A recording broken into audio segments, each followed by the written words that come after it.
وكل محدثة بدعة وكل بدعة ضلالة وكل ضلالة في النار. أما بعد فأعوذ بالله السميع العليم من الشيطان الرجيم. بسم الله الرحمن الرحيم. قال الله جل وعلا في كلامه المحكم: لقد خلقنا الإنسان في أحسن تقويم. صدق الله مولانا العظيم. معزز خواتین و حضرات، آج کے اس خطبے میں اس موضوع پر کچھ گفتگو کرنی ہے. وہ یہ ہے کہ ہمارا جو دین ہے اسلام، اس نے عالم انسانیت پر کیا اثرات مرتب کیے ہیں. اب یہ موضوع بے حد وسیع ہے، اس میں بہت سی تفصیلات ہیں، اس کے بہت سے پہلو ہیں، اس کے بے شمار گوشے ہیں. لیکن ہم یہ گزارش کریں گے کہ اسلام نے سب سے بڑا احسان انسانیت پر کیا کیا ہے. کہ یہ جو دین اللہ نے جناب محمد رسول اللہ صلی اللہ علیہ وآلہ وسلم کے ذریعے سے ہمیں عطا کیا، اس سے انسانیت کو کیا فائدہ ہے اور انسانیت کے مرتبے میں اور مقام میں کیا اضافہ ہوگا. اور اگر اس کو ہم سمجھیں گے تو انشاءاللہ اسلام پر ہمارا ایمان اور یقین اور پختہ ہوگا اور اس نعمت کی ہمیں قدر ہوگی. اس لیے کہ نعمت انسان کے پاس ہو اور اس کو اس کا شعور نہ ہو کہ یہ کتنی بڑی نعمت ہے تو وہ اس کا شکر بھی ادا نہیں کر سکتے. اس لیے اس کو بھی اس پہلو سے بھی سمجھنا ہے. تو حضرات، اسلام کی سب سے بڑی خوبصورتی یہ ہے کہ اس نے دنیا کے اندر انسان کے مقام و مرتبے کو اس طرح بلند کیا کہ اسے زمین کی پستیوں سے اٹھا کر اللہ رب العزت کے ساتھ جو ہے وہ ہم کلام کریں. اس کا رابطہ براہ راست اللہ تعالی کے ساتھ جوڑ دیا. جب نبی کریم صلی اللہ علیہ وآلہ وسلم تشریف لائے تو صورتحال کیا تھی؟ مختلف مذاہب کو اگر ہم دیکھیں اور دین ہمیشہ ایک ہی رہا ہے. جناب آدم علیہ السلام سے لے کر جناب محمد رسول اللہ صلی اللہ علیہ وسلم، ان الدین عند اللہ الاسلام، دین اسلام ہی رہا ہے. حضرت ابراہیم، حضرت نوح، حضرت موسیٰ، حضرت عیسیٰ علیہ السلام، سب کا دین جو ہے وہ اسلام ہوا.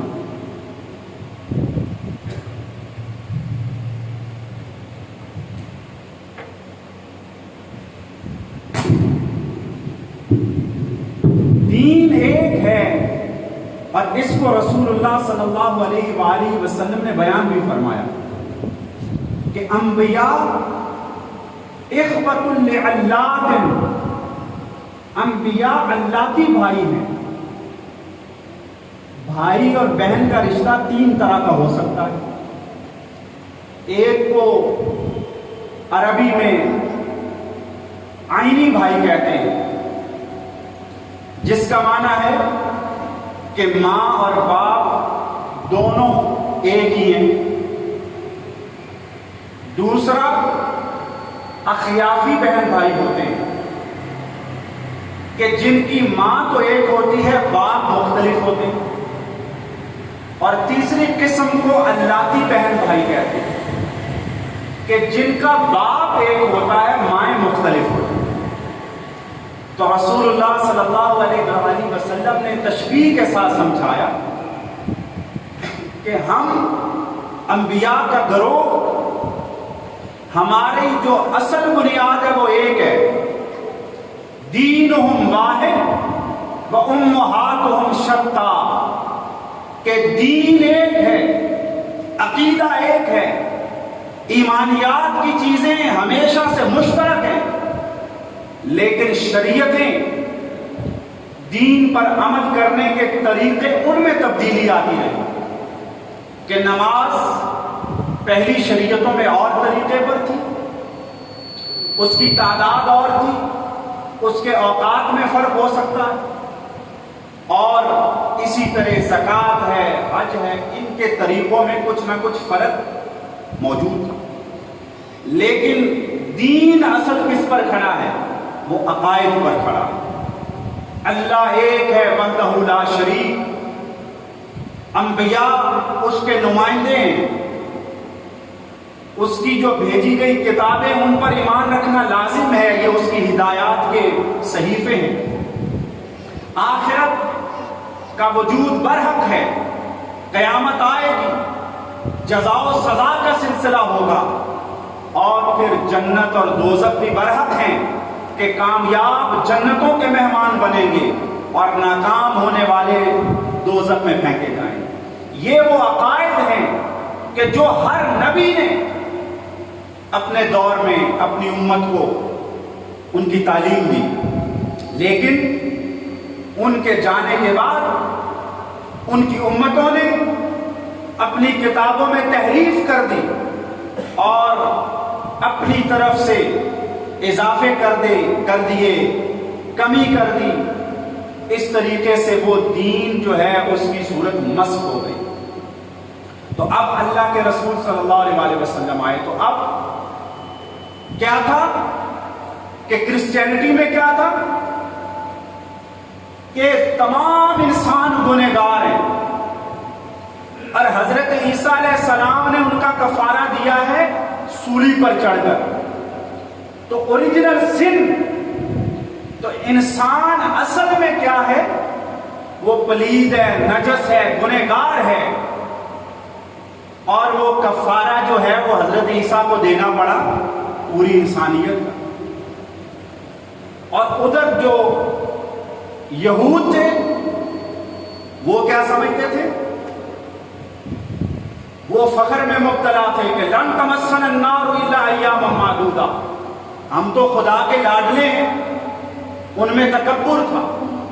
جو مشرک تھے ان کی صورتحال یہ ہے کہ اپنے ہاتھوں سے تراشے گئے بتوں کے سامنے ماتھے کو پیش کرتے، جبین کو جھکاتے، اور ان کے آستانوں پر جا کر چڑھاوے چڑھاتے کہ ہم تو اللہ کے پاس نہیں پہنچ سکتے، یہی پہنچائیں گے، ہماری ان کی آگے اور ان کی اللہ کے آگے.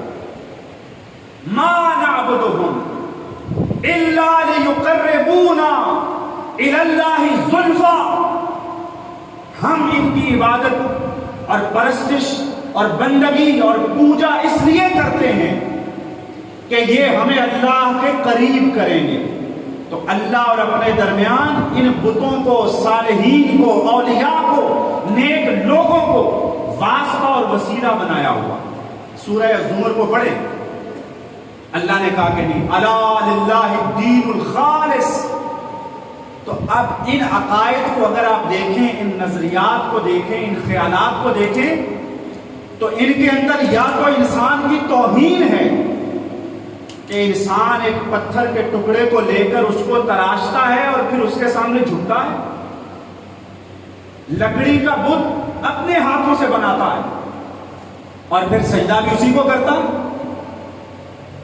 اور دوسری طرف کہ انسان نجس ہے، گنہگار ہے، اور تیسری طرف وہ غرور اور تکبر کا شکار ہے. تو اسلام نے ان تمام چیزوں کا خاتمہ کیا. اسلام نے ایک طرف شرف انسانیت کی بات کی کہ نہیں، اللہ رب العزت سمیع ہے، بصیر ہے، قادر ہے، وہ ہر بندے کی پکار کو خود سنتا ہے، جو بھی اس کو پکارے گا اللہ خود اس کا جواب دیتا ہے۔ اجیب دعوت الداعی اذا دعان، کہ جب بھی کوئی پکارنے والا سچے دل سے مجھے پکارے گا تو میں نہ صرف اس کی بات کو سنوں گا بلکہ جواب بھی خود دوں گا۔ یہ اسلام کا درس ہے، اللہ پر ایمان لاؤ اور پھر اس کو جب پکارو گے تو وہ تمہاری پکار کا جواب دے، وہ تمہاری دعاؤں کو قبول کرے گا۔ توحید کا درس دیا۔ تو اس طریقے سے اسلام کا سب سے بڑا احسان یہ ہے کہ اس نے شرف انسانیت کو بحال کیا۔ اسلام یہ کہتا ہے کہ انسان سب سے عظیم مخلوق ہے، سب سے معزز مخلوق ہے، یہ کوئی کسی مخلوق کے سامنے جھکنے کی اس کو ضرورت نہیں ہے۔ جب وہ مخلوق کے سامنے جھکتا ہے تو اپنی عزت کو، اپنی کرامت کو، اپنے اعزاز کو، اپنے شرف کو اپنے ہاتھوں سے ملیا میٹ کر دیتا۔ یہ ایک سجدہ جسے تو گراں سمجھتا ہے، ہزار سجدے سے دیتا ہے آدمی کو نجات۔ آ اللہ کی بارگاہ میں جھک جا، پھر کسی اور کے سامنے جھکنے کی ضرورت نہیں۔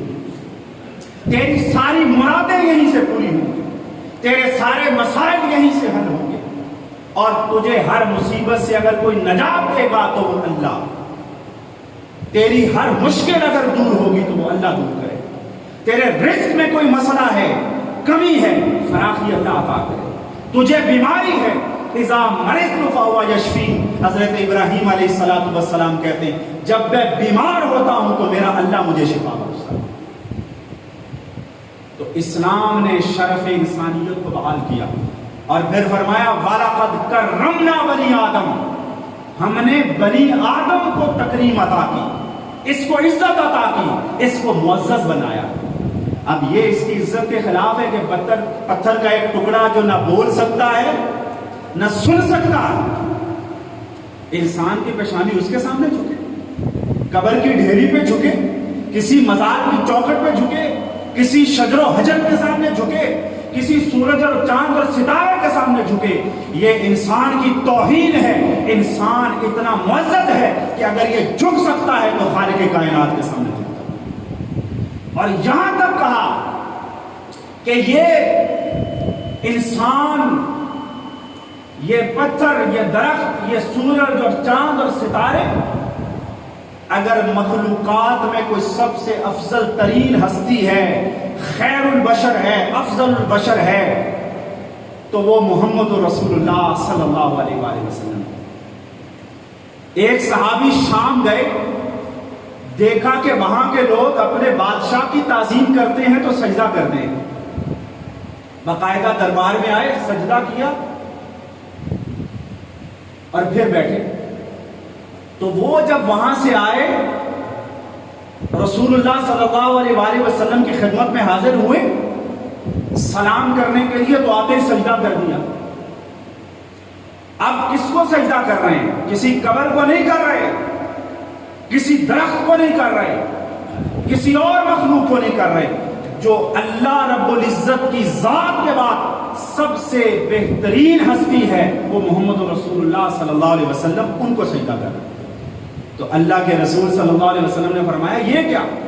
کہا میں نے ان کا طریقہ دیکھا۔ فرمایا نہیں، اللہ نے اب حرام کر دیا ہے، اور اگر میں کسی کو سجدے کا حکم دیتا تو بیوی کو حکم دیتا کہ وہ اپنے شوہر کو سجدہ کیا، کیونکہ وہ اس کے تمام معاملات کا ذمہ دار ہے اور اس کے اس پر احسانات ہیں، تو منع کر دیا ساری چیزوں سے۔ تو وَلَقَدْ كَرَّمْنَا بَنِي آدم، بنی آدم۔ اب ایک سمجھ لیجئے کہ انسان کی کتنی تکریم ہے کہ اگر انسان اللہ پر ایمان اس طرح نہیں بھی رکھتا جیسے رکھنے کا حق ہے، اس نقطے کو سمجھیے۔ ہم یہ کہتے ہیں کہ اصل میں تو انسان ہونے کا حق اس وقت ادا ہوگا جب انسان محمد رسول اللہ صلی اللہ علیہ وسلم پر ایمان لائے، اس میں کوئی شک نہیں ہے۔ لیکن صرف انسان ہونا بھی ایک قابل تکریم بات ہے۔ صحیح بخاری میں آتا ہے ایک جنازہ آ رہا تھا، اللہ کے رسول صلی اللہ علیہ وآلہ وسلم تشریف فرما ہے، صحابہ کرام موجود ہیں، آپ اس جنازے کو دیکھ کر کھڑے ہو جاتے ہیں۔ جنازہ جب گزرتا ہے تو صحابہ کہتے ہیں اللہ کے رسول یہ کوئی مسلمان نہیں، یہ تو یہودی کا جنازہ ہے، آپ اس کو دیکھ کر کیوں کھڑے ہو گئے؟ اب جواب سنیے رسول اللہ، فرمایا یہ صحیح بخاری میں حدیث ہے، کوئی ادھر ادھر کی روایت نہیں۔ فرمایا الیست نفسا، کیا یہ اللہ کی پیدا کردہ ایک جان نہیں ہے؟ اللہ نے تو انسان کی جان کو حرمت بخشی ہے، انسان ہونے کی بھی ایک تکریم باقی رہتی ہے، چاہے وہ یہودی بھی ہے، پھر بھی چونکہ وہ انسان ہے تو اللہ نے انسان کو تکریم بخشی۔ یہ اسلام کی تعلیم ہے، وَلَقَدْ كَرَّمْنَا بَنِي آدم۔ اور اسی لیے فرمایا کہ جب انسان اللہ کے سوا کسی اور کو عبادت میں شریک ٹھہراتا ہے تو وہ سب سے بڑا ظلم کرتا ہے، وہ اللہ کا حق بھی مارتا ہے اور اپنے اوپر بھی ظلم کرتا ہے۔ الذین آمنوا ولم یلبسوا ایمانہم بظلم اولئک لہم الامن وہم مہتدون۔ امن اور ہدایت ان لوگوں کے لیے ہے جو ایمان لائے اور پھر اپنے ایمان کو ظلم سے آلودہ نہیں کیا، انہی کو امن عطا ہوگا، یہی ہدایت والے۔ صحابہ نے کہا اللہ کے رسول اینا لا یظلم نفسہ، کون ہے کہ جو کبھی نہ کبھی اپنے اوپر ظلم نہ کر لے، گناہ نہ کر لے، کسی کو کوئی حق نہ مار لے؟ فرمایا نہیں، تم بات کو نہیں سمجھے، یہ وہ بات نہیں ہے جو تم کہہ رہے ہو۔ اصل کیا ہے کہ اصل انہ لیس الذی تعنون، جو تم مراد لے رہے ہو یہ وہ بات نہیں۔ الم تسمعوا ما قال العبد الصالح لابنہ، کیا تم نے وہ ایک نیک بندے کا، مرد صالح کا وہ قول نہیں سنا جو قرآن میں اللہ نے بیان کیا ہے؟ یا بنی لا تشرک باللہ ان الشرک لظلم عظیم، اے میرے بیٹے اللہ کے ساتھ شرک نہ کرنا، اس لیے کہ شرک اس کائنات کا سب سے بڑا ظلم ہے۔ تو شرک کر کے انسان اپنی عزت کو، اپنی کرامت کو، اپنی برتری کو وہ بھی کھوتا ہے اور اللہ کا حق جو ہے اس کو بھی غصب کرتا ہے، یہ سب سے بڑا ظلم ہے۔ تو سب سے پہلی چیز یہ ہے کہ اسلام جب آیا تو کوئی کسی درخت کی پوجا کر رہا ہے، کوئی ستارے کو پوج رہا ہے، کوئی سورج اور چاند کی پرستش کر رہا ہے، کوئی نبیوں کو اللہ کا بیٹا مان کر ان کے سامنے پیشانی کو جھکا رہا ہے۔ تو اسلام نے کہا کہ نہیں، تم سارے کے سارے اللہ کے بندے ہو اور اسی کی عبادت تمہیں کرنی۔ اور دوسری بات کہ اسلام انسانیت میں کسی قسم کی تفریق کا قائل نہیں، کوئی نسل، کوئی گروہ، کوئی برادری، کوئی قبیلہ، کوئی خاندان کسی پر کوئی فضیلت نہیں رکھتا۔ اور رسول اللہ صلی اللہ علیہ وآلہ وسلم نے خطبہ حجۃ الوداع کے اندر اس بات کو واضح کیا اور قرآن نے بھی اس کو بیان فرمایا۔ یا ایھا الناس انا خلقناکم من ذکر وانثی وجعلناکم شعوبا وقبائل لتعارفوا ان اکرمکم عند اللہ اتقاکم۔ اے لوگو، اب یہاں اسلوب پر بھی غور کریں، یہاں یہ نہیں کہا اے ایمان والو، بلکہ کہا ساری کائنات کے لوگوں سن لو، عرب ہو پھر عجم ہو پھر سب کو خطاب ہے، اے تمام انسانیت، ہر فرد و بشر مخاطب ہے۔ انا خلقناکم، ہم نے تمہیں پیدا کیا، من ذکر و انثی، ایک مرد اور ایک عورت، آدم اور حوا سے، وجعلناکم شعوبا وقبائل، پھر ہم نے تمہیں مختلف قوموں میں، قبیلوں میں، گروہوں میں تقسیم کیا۔ اس کی وجہ کیا ہے؟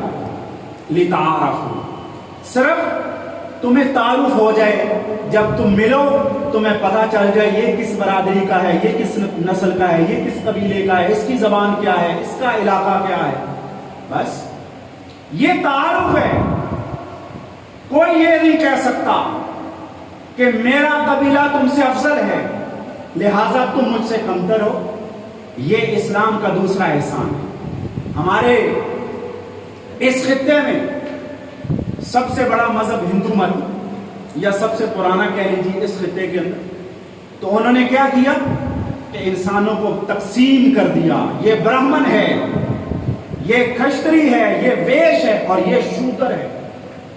اور شودر کو اجازت نہیں ہے، جن کو دلت بھی کہتے ہیں، کہ وہ مندر میں داخل ہو جائے۔ اسلام کہتا ہے کہ یہاں پر یہ تقسیم نہیں ہے، سارے کے سارے انسان اللہ کے بندے ہیں، ایک ماں باپ کی اولاد ہیں۔ اللہ کے ہاں معزز وہ ہوگا جو سب سے زیادہ اللہ سے ڈرتا ہو۔ ان اکرمکم عند اللہ اتقاکم۔ آپ دیکھیے اسلام کا حسن، یہاں سب ہم بیٹھے ہیں، ایک ہی صف میں بیٹھے ہیں، یہاں کوئی اسٹیٹس نہیں، کون آفیسر ہے، کون ملازم ہے، کون کروڑ پتی ہے، کون بیچارہ جو ہے اس کے پاس 1 روپیہ بھی نہیں۔ اللہ کی بارگاہ میں جب آئے تو ایک ہی ہو گئے، ایک ہی صف میں کھڑے ہو گئے محمود و ایاز، نہ کوئی بندہ رہا نہ بندہ نواز۔ یہ اسلام کی تعلیم ہے، اور اسلام نے اس کو عملاً دنیا کے سامنے پیش کر کے دکھایا۔ اسلام کسی بھی قسم کی تفریق انسانیت میں گوارا نہیں کرتا۔ آج یہ ہم دیکھتے ہیں کہ آج اس 21ویں صدی کے اندر جب تہذیب اور تمدن اور جناب انسانی حقوق، لیکن آج بھی آپ دیکھیں دلتوں کی کیا صورتحال ہے۔ ویسٹ میں چلے جائیں، وہاں پہ گورے اور کالے کی جو تقسیم ہے، اور اللہ اکبر کبیرہ، اللہ اکبر کبیرہ۔ رسول اللہ صلی اللہ علیہ وآلہ وسلم کا وہ خطبہ جو آج سے 1500 سال پہلے آپ نے ارشاد فرمایا، اسلام کا یہ احسان انسانیت پر کہ انسان کے شرف اور وقار کو بحال کس طرح کیا۔ لا فضل لعربی علی عجمی۔ تم یہ نہ سمجھنا کہ نبی تم عربیوں میں آ گیا تو تم اس لیے افضل ہو گئے۔ کسی عربی کو کسی اجمی پر کوئی فضیلت حاصل نہیں۔ اب کیا ہے کہ ابو لہب قریش کا ہے، بنو ہاشم کا ہے، اللہ نے اس قبیلے کو فضیلت بھی دی، وہ اپنی جگہ ہے، لیکن جب ایمان نہیں لایا، اللہ کا انکار کیا، رسول اللہ کا انکار کیا، تو اس کے بارے میں فرمایا تبت یدا ابی لہب وتب، کہ تو قریشی ہوگا، تو ہاشمی ہوگا، لیکن اگر میرے محمد رسول اللہ پر ایمان نہیں لایا تو تجھے دوزخ میں پھینکا جائے گا۔ اور ادھر سے ایک آئے گا، وہ سیاہ فام ہوگا، وہ حبشے کا بلال ہوگا، وہ غلام ہوگا، لیکن ابو بکر قریشی ہو کر اس کو اپنا آقا کہے گا، سیدنا بلال۔ عمر کہتے تھے رضی اللہ تعالی کہ ابو بکر سیدنا، ابو بکر ہمارے آقا ہیں، وآتق سیدنا، اور انہوں نے ہمارے آقا بلال کو آزاد بھی کرایا، دونوں ہمارے آقا ہیں۔ یہاں آقا اور غلام کی وہ تقسیم نہیں ہے۔ بلال کا حبشی یہاں ابو لہب سے زیادہ مرتبے والا اس لیے ہے کہ وہ اللہ پر ایمان رکھتا ہے، رسول اللہ صلی اللہ علیہ وسلم پر ایمان۔ اسلام یہ تفریق کو مٹاتا ہے، اسلام کا انسانیت پر یہ احسان ہے۔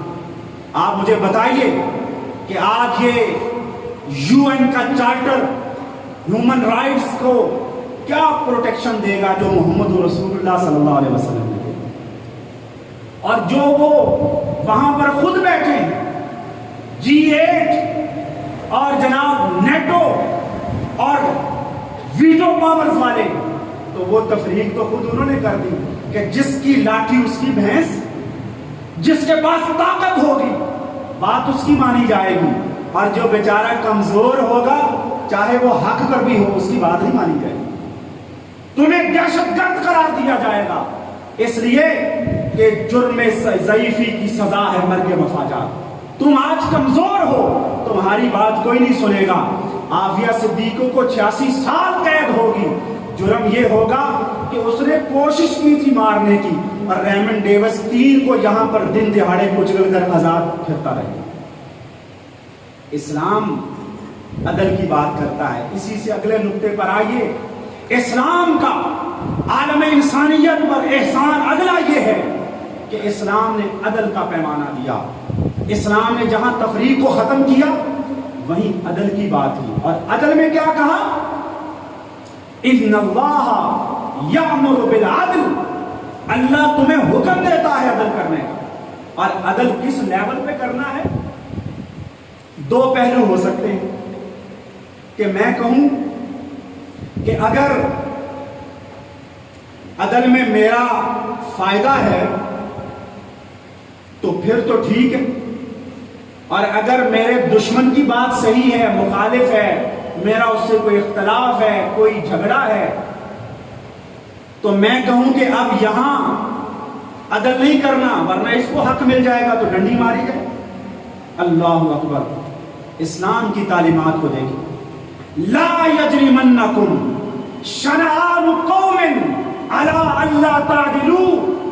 سن لو, کسی گروہ کی دشمنی, اختلاف تمہیں اس بات پر آمادہ نہ کرے کہ تم عدل کا دامن چھوڑ دو. تم کہو کہ چونکہ عدل کے نتیجے میں فائدہ میرے مخالف گروہ کا ہوگا تو وہاں پر پھر جو ہے وہ پریشرائز کرو, وہاں پر پھر ججوں پر پریشر ڈال کے یہ کیا جائے کہ فیصلہ جو ہے دشمن کے حق میں نہ ہو جائے. اسلام اس چیز کو منع کرتا ہے. اعدلوا هو اقرب للتقوى. سن لو, ہر حال میں عدل کرو, اس لیے کہ خوف خدا کے یہی نزدیک ہے. اگر تم ڈنڈی مارو گے تو اللہ تمہیں دیکھ رہا ہے, وہ اللہ تم سے حساب کرے. اور دوسری طرف اگر میں دیکھوں کہ عدل کرنے کی صورت میں میرا کوئی ذاتی نقصان ہے یا میرے کسی قریبی کا نقصان ہے, پھر ڈنڈی مارے کہ اس کے خلاف فیصلہ نہیں ہونا چاہیے. اس کو بھی اللہ نے منع کیا. فرمایا کونوا قوامین للہ شہداء بالقسط. اے ایمان والو, اللہ کے لیے انصاف کی گواہی دینے والے بن جاؤ. خواہ ولو علی انفسکم او الوالدین والاقربین. خواہ وہ گواہی تمہارے خلاف پڑے, تمہارے والدین کے خلاف جائے یا تمہارے کسی قریبی رشتے دار کے خلاف جائے, ہر حال میں سچی گواہی دو. عدل کی بات کرو. مجھے بتائیے کہ اگر انسانیت اس اصول کو اپنا لے تو کیا دنیا میں کوئی ظلم باقی رہ جائے؟ 86 سال کی قید اور ادھر سے 3 کو دن دہاڑے لوگوں کے سامنے کچل کے وہ دندناتا ہوا آزاد چلا جائے. یہ ظلم پھر باقی رہے گا؟ اگر عدل کو ہم قائم کریں تو اسلام کا احسان یہ ہے انسانیت پر کہ وہ ہر حال میں عدل کی بات کرتا ہے. وہ کہتا ہے تمہارے دشمن کا فائدہ ہے, تمہارے بات خلاف جا رہی ہے, پھر بھی اللہ سے ڈرنا ہے, عدل کرنا. تمہارے اپنے خلاف بات جا رہی ہے, گواہی پھر بھی برحق دینی, گواہی کو چھپانا نہیں ہے. اور پھر اسلام انسان کی عزت و آبرو کو بھی تحفظ دیتا ہے. اسلام کیا کہتا ہے؟ لا یسخر قوم من قوم عسى ان يكونوا خيرا منهم. اللہ اکبر. یہ انسانیت پر احسان ہے کہ کسی گروہ کو یہ اجازت حاصل نہیں کہ وہ کسی دوسرے گروہ کا مذاق اڑائے. ایک قبیلہ کسی دوسرے قبیلے کا, ایک گروہ کسی دوسرے گروہ کا, ایک برادری کسی دوسری برادری کو وہ تمسخر کا نشانہ بنائے, اس کا مذاق اڑائے, اس کی عزت کو پامال کرے. ولا نساء من نساء. اور نہ عورتیں ایک دوسرے کا مذاق اڑائیں. کیوں؟ عسى ان يكونوا خيرا منهن. تم تو اس کو حقیر جان رہے ہو, لیکن تمہیں کیا معلوم کہ اللہ کی بارگاہ میں وہ تم سے بھی بہتر ہے. ان اکرمکم عند اللہ اتقاکم. تو اسلام کسی کا تمسخر اور مذاق اور استہزاء اور اس کے اوپر طنز اس طرح کرنا کہ جس سے اس کی عزت پامال ہو, اس کی اجازت نہیں ہے. اور پھر اس سے آگے بڑھ کر کسی پر کوئی الزام ایسا لگا دینا اس پر اسلام نے اتنی سخت سزا رکھی ہے. اب آج کل ہم کیا دیکھتے ہیں میڈیا کے اندر کہ جی فلاں جو ہے آڈیو لیک کر دی، فیک ویڈیو بنا دی کہ فلاں سیاستدان، فلاں اینکر، فلاں انسان جو بھی وہ کیا شو کیا کہ فلاں سے یہ بات کر رہا ہے اور ان کا آپس میں کوئی ناجائز جنسی تعلق. لوگ تو یہی سمجھ رہے ہیں نا. اس طرح کی کیمپین چلانا تو دور کی بات. اگر کوئی کہہ دیتا ہے، کسی پر بدکاری کی تہمت لگاتا ہے، اللہ نے قرآن میں اصول نازل کر دیا کہ جو کوئی کسی پاک دامن پر الزام لگائے گا اس کو چھوڑا نہیں جائے گا. اگر وہ جھوٹا ثابت ہو گیا اس کو 80 کوڑے لگائے گا. پاک دامن مرد یا پاک دامن عورت پر کوئی جھوٹا الزام لگائے، حد قذف، یہ وہ چند چیزیں ہیں جن کو قرآن نے بیان کیا. قرآن میں صرف اصولی چیزیں ہیں، تفسیرات نہیں. لیکن یہ اتنا بڑا معاملہ ہے کہ رسول اللہ صلی اللہ علیہ وآلہ وسلم پر نازل ہونے والی آخری کتاب میں اللہ نے اس کو محفوظ فرما دیا. 80 جلدہ 80 کوڑے ان کو لگائے گا. اور پھر رسول اللہ صلی اللہ علیہ وآلہ وسلم نے فرمایا اجتنبوا السبع الموبقات، 7 ہلاک کر دینے والی چیزوں سے بچو. وہ کیا ہے؟ قالوا یا رسول اللہ وما ہن، صحابہ نے کہا اللہ کے رسول کو کون سی ہلاک کرنے والی چیزیں؟ فرمایا کہ الشرک باللہ، سب سے پہلی تو شرک، انسان کی عزت، اس کی کرامت، اس کی تکریم، اس کے مقام و مرتبے کو فنا کر دینے والی. اللہ کے ساتھ شرک کرنا یہ انسان کو ہلاک کر دینے والا گناہ ہے، یہ دوزخ میں لے جائے گا. اور دوسرا فرمایا کہ وقتل النفس التي حرم اللہ الا بالحق، انسانی جان کا احترام. ایک شخص کو قتل کیا، فرمایا کہ جس نے ایک کو قتل کیا فکأنما قتل الناس جميعا، ایک کو ناحق قتل نہیں کیا، ساری انسانیت کو موت کے گھاٹ پر. اور پھر فرمایا کہ والسحر، بلکہ اس سے بھی پہلے جادو، کہ جادو کر کے آپ لوگوں کو نقصان پہنچائیں، یہ بھی ہلاک کر دینے والا گناہ. وقتل النفس التي حرم اللہ الا بالحق. اور پھر فرمایا کہ اکل الربا، سود کھانا، کہ سود میں بھی آپ ایک کی محتاجی کا، اس کی مجبوری کا فائدہ اٹھاتے ہیں، آپ اسے سود لیتے، قرض حسن دو. اور پھر فرمایا اکل مال الیتیم، یتیم ہے بیچارہ، باپ کا سایہ اٹھ گیا، بچہ ہے، چھوٹا ہے. یتیم کہتے ہیں جو نابالغ ہو اور باپ مر جائے. اب ظاہر ہے کہ وہ بچہ ہے، وہ اپنے مال کی حفاظت نہیں کر سکتا. فرمایا کہ جیسے شرک ہے، جیسے قتل ہے، جیسے جادو ہے، اسی طرح کسی یتیم کا مال کو کھانا بھی ہلاک کر دینے والا گناہ. اور والتولی یوم الزحف، اور کفر اور اسلام کی جنگ ہو، اس میں پیٹھ پھیر کر بھاگ جانا، یہ بھی ہلاک کر دینے والا گناہ. اور آخری فرمایا قذف المحصنات الغافلات المؤمنات، کہ پاک دامن عورتوں پر تہمت لگانا، یہ بھی ان 7 ہلاک کر دینے والے گناہ. تو یہ انسانیت کا جو تحفظ ہے، اس کی کرامت اور عزت کا، میں سمجھتا ہوں کہ سب سے بڑا اسلام کا انسانیت پر احسان یہ ہے کہ اپنے مرتبے کو پہچانو، اپنی قدر و قیمت کو جانو، اور اپنی پیشانی کو اللہ کے سوا کہیں اور نہ جھکاؤ. اور اس کے بعد اپنے جیسے انسانوں کو اپنے سے حقیر نہ جانو. اور تقوی کی بات ہوئی تو یہ معنی نہیں کہ میں یہ کلیم کروں کہ میں متقی ہوں. اس کا بھی آپ سن لیں. رسول اللہ صلی اللہ علیہ وسلم نے فرمایا کہ آدمی کے شر اور برا ہونے کے لیے یہ کافی ہے ان یحقر اخاہ المسلم، کہ وہ کسی مسلمان کو خود سے حقیر جانے. یہ زوم آ گیا کہ میں نمازی ہوں، میں حاجی ہوں، میں تہجد گزار ہوں، میں بڑی تلاوتیں کرتا ہوں، میں بڑھ کر صدقہ و خیرات کرتا ہوں، اور یہ گنہگار ہے، اس کو حقیر جانا. فرمایا یہ حقیر جاننا یہ آدمی کے بدترین ہونے کی نشانی ہے. کیوں؟ کہ تقوی ہا ہونا، التقوی ہا ہونا ویشیر الی صدرہ. فرمایا تقوی تو انسان کے اندر ہوتا ہے، وہ دعوے کرنے والی چیز نہیں، اس کو اللہ ہی جانتا. اور وہ حدیث کہ جس میں ایک 2 بھائیوں کا ذکر ہے کہ وہ ایک نیک آدمی تھا اور ایک گنہگار، اور وہ اس کو ملامت کرتا رہتا. ایک دن اس نے کہا کہ تو نہیں نہ پڑھتا نماز، اللہ سے نہیں نہ ڈرتا، گناہ کرتا رہتا ہے، تجھے اللہ کبھی نہیں بخشے گا۔ اللہ اکبر کبیرہ۔